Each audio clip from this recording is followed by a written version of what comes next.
بسم الله الرحمن الرحيم. அஸ்ஸலாமு அலைக்கும் வரஹ்மத்துல்லாஹி வபரகாத்துஹு. அன்பிற்குரிய சகோதர சகோதரிகளே, நீங்களும் ஆலிம்களாகலாம் என்ற இந்த தினசரி பாடத்தில் வெள்ளி சனி ஆகிய 2 நாட்கள் திருக்குர்ஆன் வசனத்தினுடைய அர்த்தத்தையும் அதில் உள்ள விளக்கங்களையும் பார்த்து வருகிறோம். இதுவரை சூரத்துல் பக்ராவில் 2வது அத்தியாயத்தில் 124 வசனங்களை பார்த்து விட்டோம். இப்போ 125வது வசனம் பார்க்கணும். 125ல் அல்லாஹ் என்ன செய்கிறான்னு கேட்டால், ஒய்து ஜஅல்னா, ஜஅல என்றால் ஆக்கினான், ஏற்படுத்தினான். ஜஅல்னா என்றால் நாம் ஆக்கினோம், நாம் ஏற்படுத்தினோம், ஆக்கினோம்னு அர்த்தம். அல் பைத்த, இந்த வீட்டை, பைத்துனா வீடு, அல் பைத்துனா இந்த வீடு. இந்த வீடு என்று சொல்வது காபாவை தான் குறிக்குது. இந்த வீடு எதை குறிக்குதுன்னு கேட்டால், காபத்துல்லாவை கட்டும்போது தான், கட்டுறதை பற்றி பேசும்போது தான் இது சொல்லப்படுது. அதனால் வெறுமனே அல் பைத்துன்னு சொன்னால் அறியப்பட்ட அந்த வீடுன்ற அர்த்தம். அது வெறும் அல் பைத்துன்னு சொல்கிற எல்லா இடங்கள்லையும் அது காபத்துல்லாவை தான் குறிக்கும். அப்போ இது ஜஅல்னல் பைத்த, காபா ஆலயத்தை நாம் ஆக்கியதை எண்ணி பாருங்கள். இது என்றால் எண்ணி பாருங்கள். இது ஜஅல்னா அல் பைத்த, பைத்துல்லாவை நம்ம ஆக்கியதை எண்ணி பாருங்கள். என்னவாக ஆக்கியிருக்கிறோம் என்றால், மசாபத்தன் லின்னாசி, மக்களுடைய ஒன்று கூடும் இடமாகவும், அம்னன், அம்னு என்றால் பாதுகாப்பு, பாதுகாப்பாகவும் ஆக்கியிருப்பதை எண்ணி பாருங்கள். இந்த காபாங்கிறத கட்டிட்டீங்க, இதில் 2 சிறப்பை நம்ம ஏற்படுத்தியிருக்கிறோம் என்று அல்லாஹ் சொல்கிறான். ஒன்று என்னன்னு கேட்டால், பல பகுதிகளில் இருந்து மக்கள் திரள்றாங்க. எத்தனை இடத்துல எத்தனை ஆலயங்கள் கட்டப்படுகிறது. சர்வதேச அளவிலிருந்து மக்கள் திரள்வது என்பது ஒரு சில ஆலயங்களுக்கு இருக்கும். இந்த காபா ஆலயம் அந்த மாதிரியான ஒரு ஆலயமாக இருக்கிறது. அதிகமான மக்கள் திரளக்கூடிய இடமாகவும் இருக்கிறது. மசாபத்துனா, சாபன்னு சொன்னால் திரண்டான், மசாபத்துனா திரளும் இடம், அதாவது ஒன்று கூடும் இடம். மசாபத்தில் என்னாசின்னா மனிதர்களுக்குரிய ஒன்று கூடும் இடமாக இந்த காபாவை ஆக்கியதை எண்ணி பாருங்கள். ஒரு பாலைவனத்தில் தண்ணி வசதி இல்லாத இடத்துல இந்த கட்டடத்தை கட்ட சொல்லிவிட்டு அல்லாஹ் என்ன செய்கிறான், இதை என்ன மாதிரி நான் ஆக்கியிருக்கேன்னு பாருங்கள். எங்கெங்கே இருந்தோ மக்கள் இங்கே குழுமுறாங்க. மக்கள் குழுமுகிற ஒரு இடமாக நான் ஆக்கியதை எண்ணி பாருங்கள். குழுமுவது மாத்திரம் இல்லாமல் அது ஒரு பாதுகாப்பு மையமாக, அந்த காலத்திலிருந்து இஸ்லாம் வருவதற்கு முந்தைய காலத்தில் இருந்த அந்த இடத்துல நம்ம எதுவும் செய்யக்கூடாது என்ற ஒரு நம்பிக்கையை அல்லாஹ் நினைச்சான். அந்த ஜாஹிலியா காலத்துலையும் எல்லாம் விதைச்சிட்டான். கொல்ல மாட்டாங்க, காபாவுடைய அந்த வளாகத்தில் என்ன செய்ய மாட்டாங்க, யாரும் கொல்ல மாட்டாங்க, வம்பு சண்டை வளர்க்க மாட்டாங்க. அது பாதுகாப்பாகவே இருக்கிறது. அந்த பாதுகாப்பு மையமாகவும் இந்த காபாவை நம்ம ஆக்கியிருப்பதை எண்ணி பாருங்கள். இது காபாவுடைய ஒரு சிறப்புக்கு சொல்லப்படுகிறது. அடுத்தது காபா கட்டினதை சொல்லிவிட்டு அந்த காபாவுடைய சிறப்பை சொல்லிவிட்டு, ஒத்தஹிது, இத்தகதன்னா ஏற்படுத்தினான், இத்தஹிது நீங்கள் ஏற்படுத்தி கொள்ளுங்கள், மின் மகாமி இப்ராஹீம, மகாம இப்ராஹீமில் முசல்லன் ஒரு தொழுகையை, தொழுமிடத்தை, தொழுகையை ஏற்படுத்தி கொள்ளுங்கள் அப்படின்னு ஒரு கட்டளை எல்லாம். இந்த இடத்துல காபாவை கட்டியாச்சு. கட்டிட்டு அதனுடைய சிறப்பையும் எல்லாம் சொல்லிட்டான். நமக்கு என்ன கட்டளை இடுறான்னு கேட்டால், நீங்கள் மக்காம இப்ராஹீம் அதில் நீங்கள் தொழுமிடத்தை ஏற்படுத்தி கொள்ளுங்கள். ஒத்தஹிதுன்னா ஏற்படுத்தி கொள்ளுங்கள். மின் மக்காமி இப்ராஹீம், மக்காம இப்ராஹீமில் முசல்லன் ஒரு தொழுகையை ஏற்படுத்தி கொள்ளுங்கள் அப்படின்னு ஒரு கட்டளை இருக்குது. இந்த கட்டளையை நம்ம செயல்படுத்துவதாக இருந்தால் முதல்ல மக்காம இப்ராஹிம்னா என்னன்னு நம்ம விளங்கணும். விளங்கினா தான் அங்கே போய் தொழ முடியுமான்னு அந்த கட்டளை நிறைவேற்றுற ஒரு நிலைமை ஏற்படும். இப்போ மக்காம இப்ராஹிம்ங்கிறதுல தொழுகை ஏற்படுத்த சொல்கிறாங்கன்னா, மக்காம இப்ராஹிம்ட என்ன என்று சொன்னால் பொதுவாக மக்கள் என்ன வழங்கி வச்சுக்கிறாங்கன்னு கேட்டால், காபத்துல்லாவிலேருந்து இந்த காபத்துல்லாவுடைய வாசல் பகுதி இருக்குல்ல, காபத்துல்லா 4 சுவருக்கு சமமான செவ்வகமாக இருக்கும். அதில் ஒரு செவத்து பக்கம் என்ன இருக்கும், வாசல் இருக்கும், உள்ளக போகிறதுக்கான வாசல். அந்த வாசல் இருக்கிற பகுதியில் காபாவிலேருந்து ஒரு 10 மீட்ரு தள்ளி ஒரு கூண்டு மாதிரி செஞ்சு வச்சுருப்பாங்க. அதைத்தான் என்ன செய்வாங்கன்னா மக்காம இப்ராஹிம்னு சொல்கிறாங்க. வழக்கத்தில் மக்காம இப்ராஹிம்னு எது, இந்த கூண்டு மாதிரி இருக்குது, இந்த காபா இருக்குது, இந்த மாதிரி ஒரு கூண்டு இருக்குது பாருங்கள், இந்த மவுசு வருதா, இது காபாவுடைய வாசல். இது வந்து காபாவில் உள்ளே திறந்துக்கிட்டு உள்ளே போகிற வாசல். இந்த 3 பக்கமும் வாசல் இருக்காது, இந்த ஒரு சைடில் தான் வாசல் இருக்கும். இந்த வாசல் பக்கத்திலேருந்து கொஞ்சம் தள்ளி இந்த இது வந்து 10 மீட்ரு, இதுக்கும் அதுக்கும் உள்ள தூரம் வந்து ஒரு 10 மீட்ரு. 10 மீட்ரு தள்ளி இந்த இடத்த வச்சுருக்குறாங்க. இதை வந்து மக்காம இப்ராஹிம்னு சொல்கிறாங்க. இதை எல்லாருமே சவுதி அரசாங்கத்தில் இது மக்காம இப்ராஹிங்கிறான், அவ்வளோ மக்கள் மக்காம இப்ராஹிம்ங்கிறாங்க. ஹஜ்ஜிக்கு போகிறவங்கெல்லாம் கூட இதான் மக்காம இப்ராஹிம்னு சொல்லி கிளாஸ் நடத்தி கூட்டிக்கிட்டு போகிறாங்க. அப்போ இதுதான் மக்காம இப்ராஹிம்னு விளங்கி வச்சுருக்கிறாங்க. சரி, மக்காம இப்ராஹிம்னு விளங்குனது சரி. அப்போ மக்காம இப்ராஹிமில் என்ன செய்யணும், அதுக்கு அல்லாஹ் என்ன கட்டளையிடுறான், வத்தஹிது நீங்கள் ஏற்படுத்தி கொள்ளுங்கள் மின் மக்காம இப்ராஹிம். இந்த மின்கிறது சிலைங்கிற அர்த்தத்துக்கு வரக்கூடிய, முன்னாடி உங்களுக்கு சொல்லிட்டோம், சிலை எடுத்து சிலைங்கிற அர்த்தத்துக்கு மின் சேர்ந்து ஒரு கம்மிங்கிறது. அப்போ மக்காம இப்ராஹிமில் ஒரு பகுதியில், எல்லா பகுதியிலும் உங்களுக்கு முடியாட்டால் கூட என்ன செய்யுங்க, மக்காம இப்ராஹிமின் ஏதோ ஒரு பகுதியில் தொழுகை ஏற்படுத்தி கொள்ளுங்கள், ஒரு தொழுங்கள்ங்கிறான்லாம். நீங்கள் ஹஜ்ஜிக்கு போனீங்கன்னா மக்காம இப்ராஹிம்னையும் நீங்கள் தொழணுங்கிறான்லாம், அதான் கட்டளை. இப்போ மக்காம இப்ராஹிமில் தொழணும்னா இதில் தான் தொழணும். இதைத்தானே மக்காம இப்ராஹிங்கிறாங்க. இதில் தொழ முடியுமா? மக்காம இப்ராஹிமில் அல்லாஹ் தொழ சொல்கிறான். மக்காம இப்ராஹிம்ங்கிறது இதுதான் என்று ஒன்றை காட்டுகிறார்கள். இதில் அந்த கட்டளை அமுல்படுத்த முடியுமா? மக்காம இப்ராஹிமில் தொழுங்கன்னா தொழ முடியாத அளவுக்கு கூம்பா வர வச்சுருக்கிறாங்க. அதில் ஏறி நிற்க இயலாது. அது ஃப்ளாட்டாக சமமாக வச்சுருந்தா கூட ஒரு ஆள் ஏறி நிற்கிறதுக்கு தான் அது இடம் தருமே தவிர இதில் போய் தொழுவ இடம் தருமா? லட்சம் 30 லட்சம் ஹாஜிகள் போகும் பொழுது ஒருத்தனுக்கு கூட தொழ முடியலை. அதில் ஒரு ஆள் கூட நின்று தொழ முடியாது. ஆனால் அல்லாஹ் என்ன செய்கிறான், மக்காம இப்ராஹிமில் தொழணுங்கிறான். அப்போ மக்காம இப்ராஹிமில் தொழணுங்கிற அந்த கட்டளை என்ன ஆகுறது? அப்போ நம்ம மக்காம இப்ராஹிமை தப்பாக வழங்கியிருக்கோங்கிறது புரிய மாட்டேங்குது உங்களுக்கு. மக்காம இப்ராஹிமில் ஒருத்தருமே தொழ கிடையாது. அப்போ இன்றைக்கி ஹஜ்ஜிக்கு போகிறவங்க யாருமே இந்த ஹஜ்ஜுடைய ஒரு கட்டளை என்னது, நீங்கள் ஹஜ்ஜிக்கு போகும்போது மக்காம இப்ராஹிமினை நீங்கள் தொழ வேண்டும்ங்கிறான். மக்காம இப்ராஹிமில் தொழ வேண்டும்ங்கிற இந்த கட்டளையை இதுதான் மக்காம இப்ராஹிம்னு சொல்கிறாங்கல்ல, அந்த கருத்து உடையவர்களால் செய்ய முடியுமா, செயல்படுத்த முடியுமா? ஏன்னா இது மக்காம இப்ராஹிம் தானே உங்கள் கருத்துப்படி. இதில் போய் என்ன எப்படி தொழுகிறது? அப்போ இந்த மக்காம இப்ராஹிம் சம்பந்தமாக நமக்கு ஒரு தவறான ஒரு தகவல் தான் தரப்பட்டிருக்கிறது. அல்லாஹ்வுடைய கட்டளை அமுல்படுத்த முடியாமல் வரும் என்று சொன்னால் அப்போ இது மக்காம இப்ராஹிமில் தொழுங்கன்னு அல்லாஹ் சொல்கிறான். அது தொழக்கூடிய அளவில் உள்ள இடமாக இல்லை, அந்த சைஸில் இல்லை.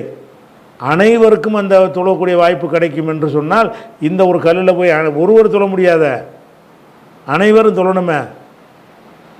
அந்த ஒரு இதை கவனத்தில் வச்சுக்கிட்டு என்ன செய்யணும், அப்போ நம்ம வந்து தவறான ஒரு கருத்தின் பக்கம் நம்ம கொண்டு செல்லப்பட்டிருக்கிறோமோ, இதுதான் மக்காம இப்ராஹிம் என்று நமக்கு சொல்வது அது சரியானதாக இல்லையோ என்கிற ஒரு சந்தேகம் இப்போ உங்களுக்கு வந்து ஆகணும்.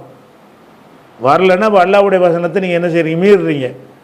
மக்காம இப்ராஹிமில் அல்லாஹ் தொழுவதற்கு சாத்தியமற்ற இடம்னு அல்லாஹ்வுக்கு தெரியுமில்ல.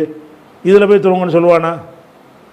படைத்த இறைவனுக்கு மக்காம இப்ராஹிம்னு இதுதான் அல்லாஹ்வுடைய பார்வையில் மக்காம இப்ராஹிம் இந்த இது இருக்குல்ல, இதுதான் மக்காம இப்ராஹிமாக இருக்குமையானால் இதில் போய் தொழுண்டு அல்லாஹ் கட்டளையிடுவானா? ஏன் இதில் தொழ முடியாது. தொழுவதற்கு உள்ள அளவுக்கு உள்ள சைஸ் இல்லை. அது ஒரு ஆள் தொழ முடியாது. ஒரு ஆள் தொழ முடியாத ஒரு இடத்துல போய்கிட்டு எல்லோரும் போய் தொழுவுங்கன்னா அப்போ அல்லாஹ் வந்து அர்த்தமற்ற கட்டளை போட்டான்னு வருதா? மக்காம இப்ராஹிம் இதுதான் என்று நீங்கள் சொல்வீர்களே, ஆனால் அல்லாஹ் வந்து தவறான ஒரு தகவலை தருகிறான் என்று அர்த்தம் வந்துடும். அதை பற்றிலாம் கவலை கிடையாது. கட்டுக்கதைகள் இவருக்கு போதுமானதாக இருக்கிறது. இப்போ நம்ம என்ன செய்யணும்னு கேட்டால் மக்காம இப்ராஹிமுக்கு வரணும்.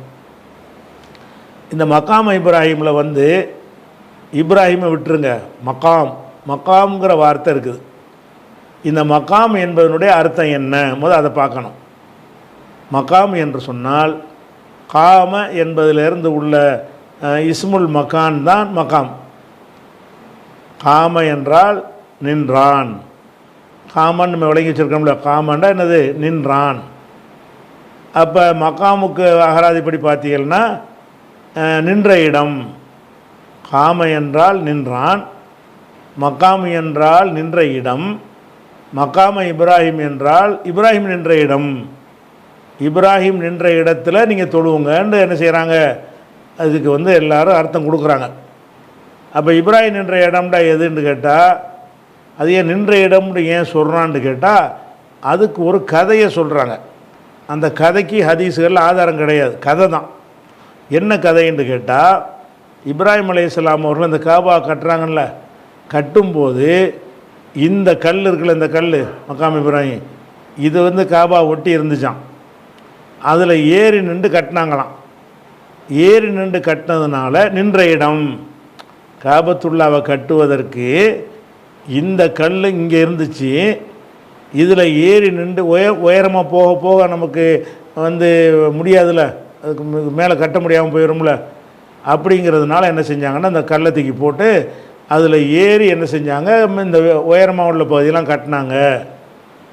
அப்போ உயரமாக உள்ள பகுதியெல்லாம் கட்டினதுக்காக ஏறி நின்றாங்களே, அதுதான் மக்காம் இப்ராஹிம். இந்த கல்லை தான் ஏறி நின்று கட்டினாங்க. ஆனால் இந்த கல்லை கொண்டு போய் இந்த இடத்துல ஒட்டி வச்சு அதுக்கு மேலே ஏறினீங்கன்னு சொன்னால் அந்த காபாவுடைய உயரத்தை அடைய முடியாது. உயரத்துக்காக தானே போட்டுக்கிட்டாருங்கிறீங்க.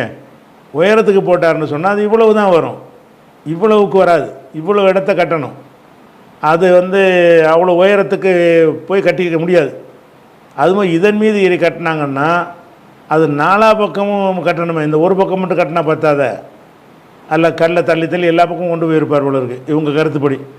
ஒவ்வொரு பகுதியாக கட்டிக்கிட்டு அந்த கல் ஏணி மாதிரி வச்சுக்கிட்டு நினைஞ்சிருக்காரு, கட்டியிருக்கிறாருன்னு சொல்லி அர்த்தம் வச்சுக்கிட்டு அவங்க கொடுக்குற அர்த்தம். இப்ராஹிம் நபியுடைய நின்ற இடம்னு வருது.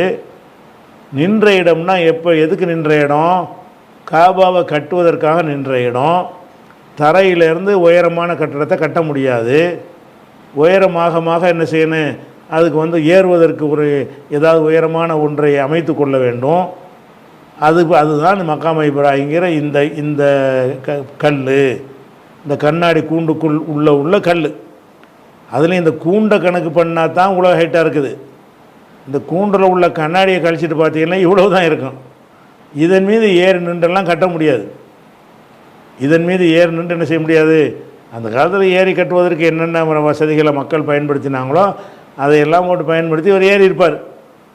ஆனால் இதுதான் மக்காம இப்ராஹிம் அர்த்தம். எங்கேருந்து எதுலேருந்து எடுக்கிறாங்கன்னு கேட்டால், மக்காம்ங்கிற வார்த்தைக்கு நின்ற இடம்னு அர்த்தம். இப்ராஹிம் நின்ற இடம் எதுக்கு சொல்கிறான்? இப்போ இப்ராஹிம் நின்று கட்டின இடம் எங்கே போய் கட்டினார்? இந்த காபா ஒட்டி நின்று தான் கட்டினார். இந்த கல் இங்கே இருந்துச்சு அப்படின்னு ஒரு காரணத்தை சொல்லி அதை தள்ளி வச்சுட்டாங்க. இதான் மக்காம இப்ராஹிம்னு முடிச்சிடுறாங்க. சரி, அப்படி வச்சுக்கிடுவோம், நீங்கள் சொல்கிறபடி வச்சுக்கிடுவோம். அதில் தொழுவணும். எப்படி தொழுவுறது? அவர் ஏறி நிற்கிறதுக்கு அது உதவுணுச்சு. அவர் ஏறி நிற்கிறதுக்கு தான். ஒரு மனிதர் ஏறி நிற்பதற்கு உள்ள இடம் தொழுவக்கூடிய போதுமானதாக இருக்குமா? போதுமானதாக இருக்காது. அப்போ வந்து இதில் தொழுங்களுங்கிற இப்போ கட்டளை என்னங்க ஆகுறது? நீங்கள் நின்ற இடம்ன்ற ஒரு கதையை சொல்லி என்ன செய்கிறீங்க, காபா கட்டுறதுக்கு நின்றாருண்டு. அதில் ஒரு வேடிக்கை என்ன தெரியுமா? இந்த கல்லில் ஒரு மனிதனுடைய பாதம் அச்சு படிஞ்சிருக்கும், காலுடைய அச்சு பதிஞ்சிருக்கும். அதை இப்ராஹிம் நபியுடைய பாதம் பட்ட அச்சின்னு வேற சொல்லிக்கிறாங்க. அது ஊற்று பார்த்தா தெரியும், கிட்ட போய் பார்த்தா. இது வந்து செயற்கையாக பின்னாடி உருவாக்கினார்கள் என்று இப்னு ரஜப் போன்ற வரலாற்று ஆசிரியர்கள் அதை தெளிவுபடுத்தி என்ன செய்கிறாங்க, நாங்கள் போன காலத்தில் அது இல்லை, பிந்தி தான் உண்டாக்குனாங்க என்று அவர் சொல்கிறாங்க. ஆதாரம் இருக்குது. அப்போ இந்த கல்லில் பாதம் ஒரு கல்லில் ஏறி கட்டினா கல்லில் பாதம் படி, கல்லில் ஏறி கட்டுறது ஸ்ட்ராங்கான கல்லில் ஏறினது தான் கட்டுவாங்க. களிமண்ணில் ஏறி சதக்கண்டு களிமண்ணில் நின்றா கட்டுவாங்க.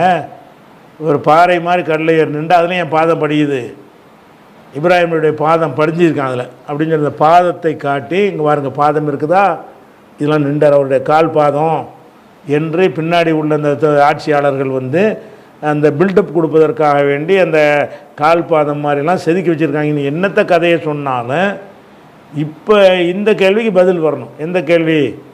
மக்காம இப்ராஹிமில் தொழணும். இப்போ சொல்லு அல்லாஹ் கட்டளை எடுக்கிறான் 2:125 மக்காம இப்ராஹிமில் தொழுங்கண்டு. சரின்னு சொல்லி நாங்கள் வந்து மக்காமையில் தொழுகிறதுக்கு இடத்த காட்டுங்கன்னு கேட்டால் இதாங்கிறீங்க. இதில் தொழ முடியுமான்னா தொழ முடியாது. தொழ முடியாட்டி பக்கத்தில் தொழுதுட்டு போங்கன்ட்டு ஒரு சமாளித்து என்ன செய்கிறாங்க, அதை வந்து ஹஜ்ஜி கிளாஸுன்னு நடத்திக்கிட்டு இருக்கிறாங்க. அப்போ நம்ம என்ன செய்யணும்னா நம்ம இதில் வந்து அர்த்தத்தை நம்ம தப்பாக விளங்கியிருக்கிறோம். மக்காம இப்ராஹிமுடைய அர்த்தத்தை நம்ம தவறாக விளங்கியிருக்கிறோம். அப்போ வேறு என்ன தான் சரியான அர்த்தம் அப்படின்னு கேட்டேன்னா, இந்த காமைங்கிற சொல்லு சும்மா நிற்கிறோம்ல அதுக்கும் அந்த வார்த்தையை பயன்படுத்துவாங்க. வணங்குறான் வணங்கினான் என்பதற்கும் காமன்ற அர்த்தம் இருக்குது. வணக்கம் புரிகிறோம்ல அதுக்கு என்ன அர்த்தம் இருக்குது? காமங்கிற சொல்லுக்கு அந்த அர்த்தம் இருக்குது.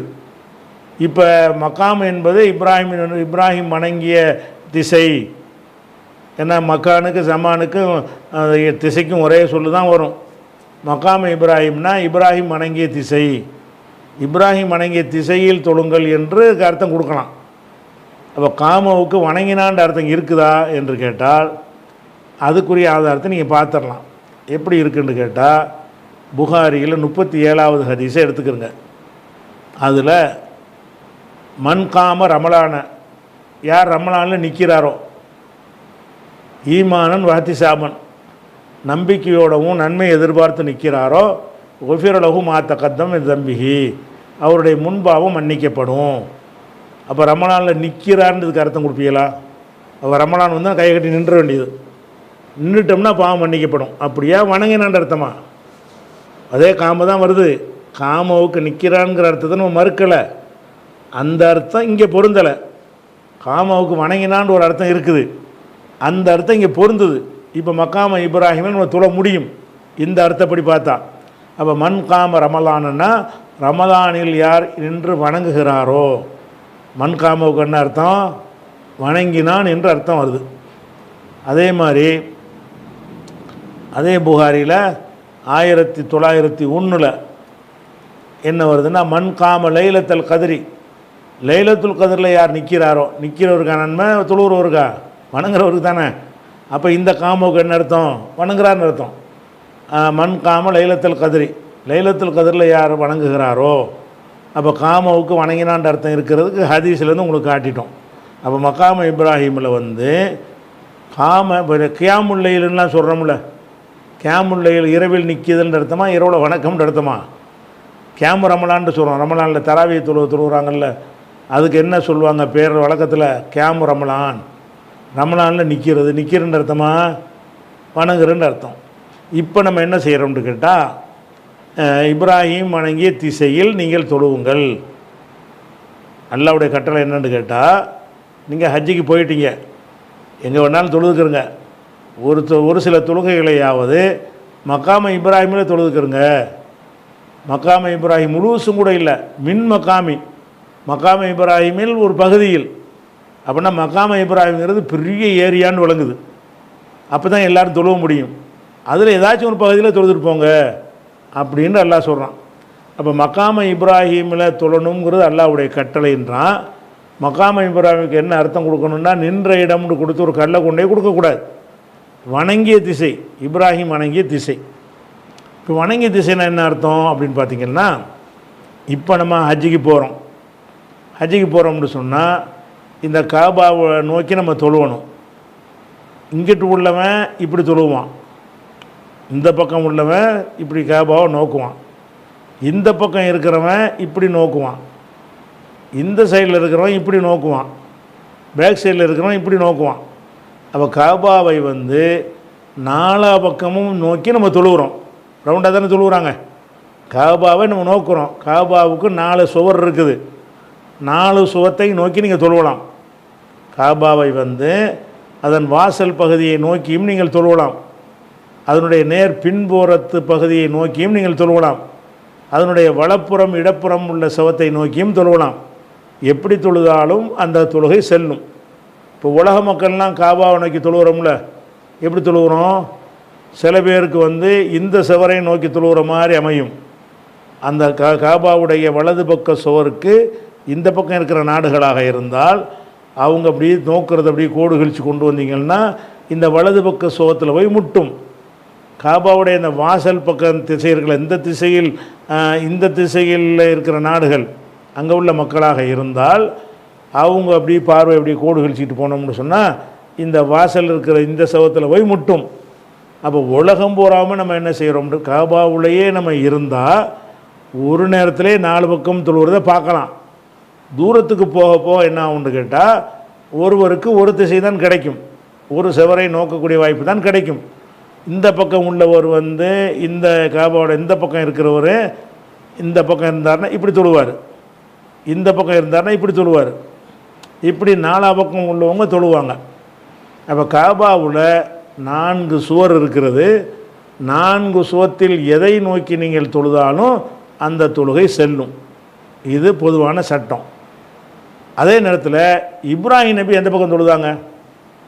இப்ராஹிம் நபி காபாவை கட்டினது வந்து வெளியே நின்று தொழுகிறதுக்கு இல்லை, உள்ளக போய் தொழுகிறதுக்கு தான். இப்ராஹிம் நபி காபா கட்டினாங்களே அப்போ உள்ள மக்கள் தொகைக்கு அது போதுமானதாக இருந்துச்சு. இப்போ நம்ம உள்ளக போய் தொழுவ முடியாது, இடம் கொள்ளாது. அந்த காலத்தில் என்ன செஞ்சாங்கன்னா அதுக்கு தான் அந்த கதவுலாம் வச்சுருக்குறாங்க, வாசல். இது உள்ளக போய் உள்ளுக்குள்ளே தொழுகை நடத்துவாங்க. அப்போ இப்ராஹிம் நபி அவர்கள் வந்து தொழுகை நடத்தினது எங்கே? இந்த வாசல் வழியாக உள்ளே போய் தொழுதாங்க. அப்போ நம்ம தொழுகையில் 4 பக்கமும் தொழுகலாம் என்று இருந்தாலும் சில தொழுகைகளையாவது இந்த பக்கம், இதான் மக்காம இப்ராஹிம். மக்காம இப்ராஹிம்னா இப்ராஹிம் நின்ற திசை. இப்ராஹிம் நின்ற திசை எது? அதுதான் வாசல் கதவு இருக்குத, கதவுலையே தான் உள்ளே போய் தொழுவார். அப்போ இப்ராஹிம் நின்ற திசையில் தொழுவுங்கள், 4 பக்கம் தொழுவுங்க. சில தொழுகைகளையாவது இங்கே வந்து தொழுதுருங்க. இந்த போட்டிருக்கோம்ல கோடு கழிச்சு அந்த இந்த திசை, இது பூரா, இந்த இடம் பூரா மக்காம இப்ராஹிம் தான். இந்த கல் எல்லாம் மக்காம இப்ராஹிம். இந்த இது பூரா 25% இடம். அந்த காபாவை சுற்றி ஒரு 4 பங்காக பிரிச்சிங்கன்னா 75% இடம் வந்து மக்காம இப்ராஹிம் இல்லை, 25% இடம். அது என்னது? காபாவின் வாசல் பகுதியில் உள்ள சுவத்தை நோக்குகிற விதமாக இருக்கிற இடங்கள் பூராவுமே இப்ராஹிம் தான் இந்த திசையெல்லாம் தொழுதாரு. அப்போ நம்ம வேறு பக்கம் தொழுதோம்னு சொன்னால் காபாவை நோக்கிட்டோம், இந்த பக்கம் தொழுதோம் என்று சொன்னால் காபாவை நோக்கிட்டோம். இப்ராஹிம் நபி எந்த பக்கம் நோக்கினாங்களோ அந்த பக்கம் நோக்கிட்டோம். மக்காம இப்ராஹிம் என்ன? இப்ராஹிம் நபி எந்த பக்கம் நோக்கி தொழுதாங்களோ அந்த பக்கமாக நம்ம தொழுததாக இப்போ தான் ஆகும். அந்த இப்ராஹிம் நபி வந்து கட்டினது உள்ளக போய் தொழுவதற்கு தான் கட்டினார். அதுதான் மிகச்சிறந்த ஒரு தொழுவதற்குரிய திசை. உங்களுக்கு மற்ற 3 பகுதியும் தொழுவ அனுமதிக்கப்பட்டு இருக்கிறது. ஆனாலும் மக்காம இப்ராஹிமுக்கு தனிச்சிறப்பு உண்டு. இப்ராஹிமுக்கு நான் கொடுத்த கிபிலா இருக்குதுல்ல, இப்ராஹிம் நபி கொடுத்த கிபிலா தான் மக்காம இப்ராஹிம். இப்ராஹிம் நபியுடைய கிபிலா எதே இந்த 1 சைடு மட்டும்தான். உள்ளக போவார், இப்படி தொழுவார். நமக்குள்ள கிபிலா 4 சைடும் 4 சைடும் வருது. அப்போ 4 சைடு வந்தாலும் இப்ராஹிம் நபி கிபிலாவை தொழுதோம் என்று சொன்னால் அதை 2 கருத்து பிரகாரமும் நம்ம வந்து காபாவை நோக்கின அர்த்தத்தில் வந்துடும். அப்போ இப்ராஹிம் நபியுடைய மக்காம் என்று சொன்னால் இப்ராஹிம் நபி எந்த திசையில் நின்று தொழுதாங்களோ அந்த திசை முடிஞ்சு போச்சா. இப்போ அந்த காலத்தில் அறியாத மக்கள் இருந்தாங்க. அவங்களுக்கு வந்து இந்த மக்காம இப்ராஹிமில் போய் தொழுவுன்னு சொன்னால் விளங்காது. அதுக்கு என்ன செஞ்சாங்கன்னா இந்த ஒரு கல்லத்துக்கு இந்த இடத்துல இருந்துச்சு அந்த கல். இது உமர் காலத்தில் தள்ளி வச்சாங்க. இடறி விழுந்துடுறாங்கன்னு தவாப் செய்யும்போது இடறி விழுந்துடுறாங்கங்கிறதுக்காக வேண்டி இந்த கல்லை இங்கே வைக்கிறாங்க. எதுக்கு வச்சாங்கன்றது உமர் வைக்கலை, உமருக்கு முந்தி இருந்தது இந்த கல். இங்கே இந்த கல் எதுக்கு வச்சாங்கன்னா இந்த திசையில் தான் மக்காம இப்ராஹிம். இந்த கல்லுக்கு பேர் இல்லை மக்காம இப்ராஹிம். இந்த கல் என்பது ஒரு போர்டு மாதிரி, ஒரு போர்டு வைக்கிறோம். இது கும்பகோணம்னு போர்டு வச்சு அந்த போர்டாக கும்பகோணம், அங்கே இருந்து கும்பகோணம் ஆரம்பிக்குதுன்னு அர்த்தம். ஒரு இடத்துக்கு பேராக அடையாளமாக வந்து என்ன செய்வாங்கன்னா ஒரு போர்டையோ ஒரு குச்சியோ நட்டி வைப்பாங்க. அப்போ 4 பக்கம் 3 பக்கம் தொழுகிறது மக்காம இப்ராஹிம் இல்லைப்பா. இந்த பக்கம் அந்த வாசல் இருக்குல்ல, இந்த வாசலுக்கு பக்கத்தில் இந்த கல் இருந்துச்சு முதல்ல ரசூல்லா காலத்துலலாம். இந்த கல்லை மக்காம இப்ராஹிம்னு குறிப்பிடுவாங்க. எது குறிப்பிடுவாங்க? அந்த கல்லே மக்காம இப்ராஹிம் இல்லை, இது அலாமத்து மக்காம இப்ராஹிம், மக்காம இப்ராஹிமுக்கு அடையாளம்.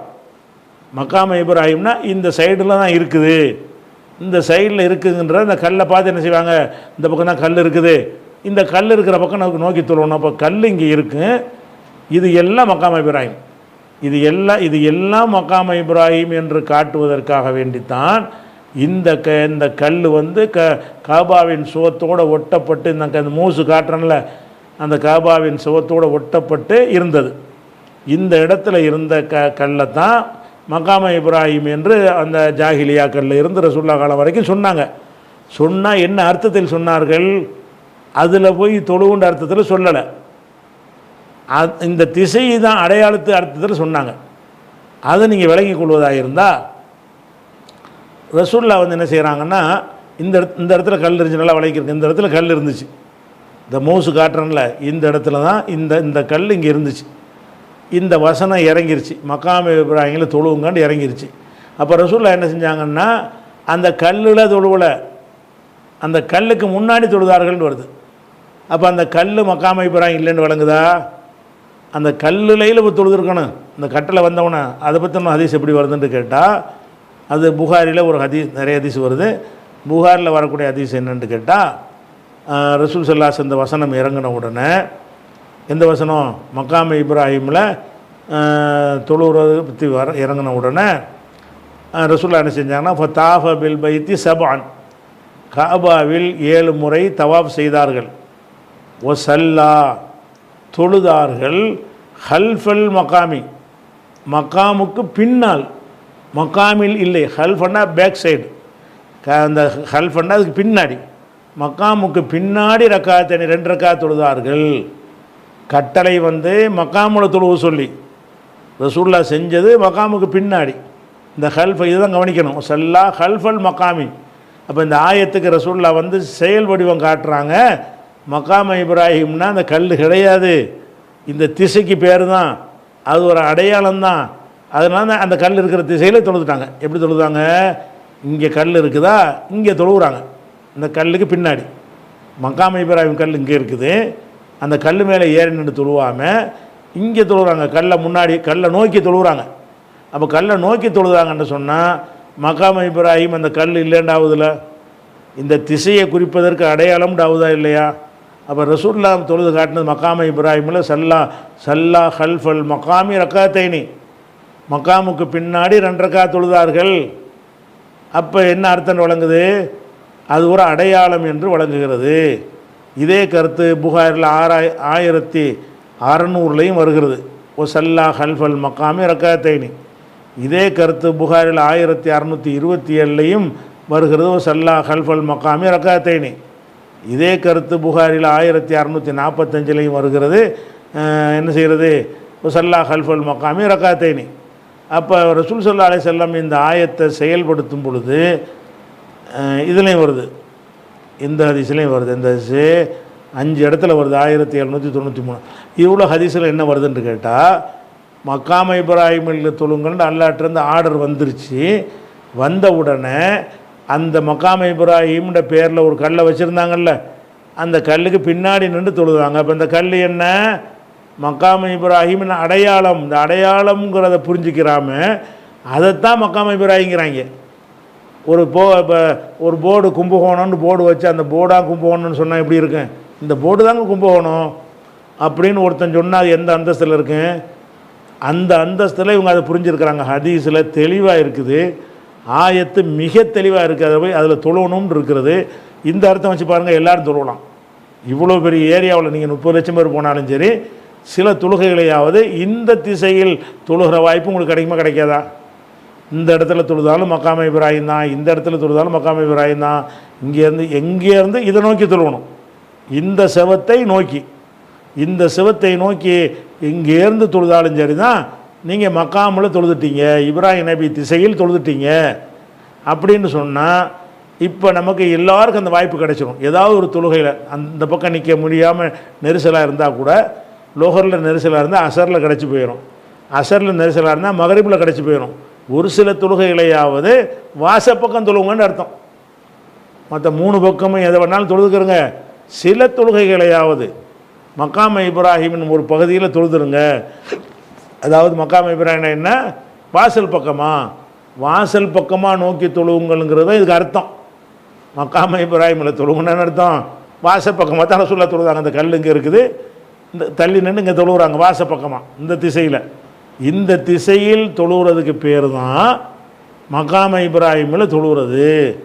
இவங்க என்ன பண்ணிட்டாங்கன்னு கேட்டால் விளங்காமல் அதை ஒரு அடையாளத்துக்கு வச்சாங்கல்ல, அதுதான் மக்காம இப்ராஹிம்னு பிடிவாதம் பிடிக்கிறானுவோ. ரசூலுல்லாஹ் அந்த மாதிரி நடத்தி காட்டலையப்பா, செயல்படுத்தலை. எப்படி ரசூல் ஸல்லல்லாஹு அலைஹி வஸல்லம் இதை நம்ம மக்காம இப்ராஹிம்னு சொல்லலாம். அது என்ன அர்த்தத்தில் இப்போ இதை மக்காம இப்ராஹிம்னு சொல்லிட்டு போங்க, எந்த அர்த்தத்தில் சொல்லணும்? இந்த திசையை குறிப்பதற்கு இது அடையாளமாக வச்சுருக்கிறாங்க. அப்படி சொன்னால் தப்பு இல்லை. இதுதான் மக்காம இப்ராஹிம்னா இதில் தொழுது காட்டப்ப, இதுதான் மக்காம இப்ராஹிம்னா இதில் தொழுது காட்டு. ரசூலுல்லாஹ் ஏன் இதில் வந்து தொழுவலை? ரசூலுல்லாஹ் தொழணுமா இல்லையா? அது தொழலையா? அப்படின்னு பார்க்கும் பொழுது இது தவறான வாதம்னு விளங்குகிறது. அப்போ நம்ம விளங்கிக் கொள்ள வேண்டிய விஷயம் என்னென்னு கேட்டால், மக்காம இப்ராஹிம் என்பதற்கு நின்ற இடம்னு அர்த்தம் செய்கிறாங்க. அது கட்டுக்கதை தான். பள்ளிவாசலை கட்டுவதற்காக நின்றார்கள்னு சொல்கிறதுக்கெலாம் ஆதாரமே கிடையாது. அதில் பாதம் படிஞ்சது கட்டுக்கதை, பின்னாடி செயற்கையாக இவங்களாக உருவாக்கி கொண்ட ஒரு விஷயம். ஆனால் அந்த கல் வந்து ரசூலுல்லாஹ் காலத்தில் இருந்துச்சாண்டா ஜாஹிலியா காலத்திலேருந்தே இருந்துச்சு. எந்த பக்கம் இருந்துச்சு? வாசல் பக்கம் ஒட்டி இருந்துச்சு. எதுக்காக இருந்துச்சுன்னா, இந்த திசை தான் இப்ராஹிம் தொழுத பள்ளிவாசலுடைய திசை. அவருக்கு ஒரு கிபிலா தான், நமக்கு தான் 4 கிபிலா. அவருக்கு அந்த ஒரு பக்கம் தான் தொழுவணும், உள்ளக்க போய் தான் தொழுவணும். வெளியே நின்று தொழுதா அந்த கதவை பார்த்து தொழுவணும். இப்ராஹிம் நபிக்கு ஒரு கிபிலா இருந்தது, நமக்கு 4 கிபிலாவாக 4 திசையும் கிபிலாவாக ஆக்கப்பட்டுருச்சு. அதனால் நீங்கள் என்ன செய்யுங்க, இப்ராஹிம் நபியை ஒரு மதிக்கிறதுக்காக வேண்டி அவர் எங்கே நோக்கி தொழுதாரோ அதில் ஒரு 2 ரக்காத் தொழுது விடுங்க. ஏதாச்சும் குறைஞ்சபட்சம் ஃபர்லு தொழுவ முடியாட்டா கூட, ஜமாத்தில் கலந்துக்கிற முடியாட்டா கூட, ஏதாச்சும் ஒரு 2 ரக்காத் அந்த திசையில் போய் எங்கே இருந்தாலும் தொழுதுருங்க. இப்போ ஒவ்வொரு ஹாஜிக்கும் இது கிடைக்குமா கிடைக்காதா? ஆனால் நிறைய பேர் மக்காம இப்ராஹிமில் தொழுவுறாங்க. அது மக்காம இப்ராஹிமில் தொழுவுன்னு நினச்சவன் தொழுவது கிடையாது. இடம் இல்லை, இடம் 4 பக்கமும் ஒன்று நினச்சின்னு தொழுவுறான். அவனுக்கு அந்த நன்மை கிடைக்காது. எப்போ தொழுவுன்னு இதுதான் மக்காம இப்ராஹிம் என்று விளங்கி அதில் தொழுதா தான் மக்காம இப்ராஹிமில் அவன் தொழுதாண்டு வரும். இவங்க தான் மக்காம இப்ராஹிமுக்கே இப்போ அர்த்தத்தை மாற்றி விட்டாங்களே, டப்பாவை தான் மக்காம இப்ராஹிங்கிறாங்களே.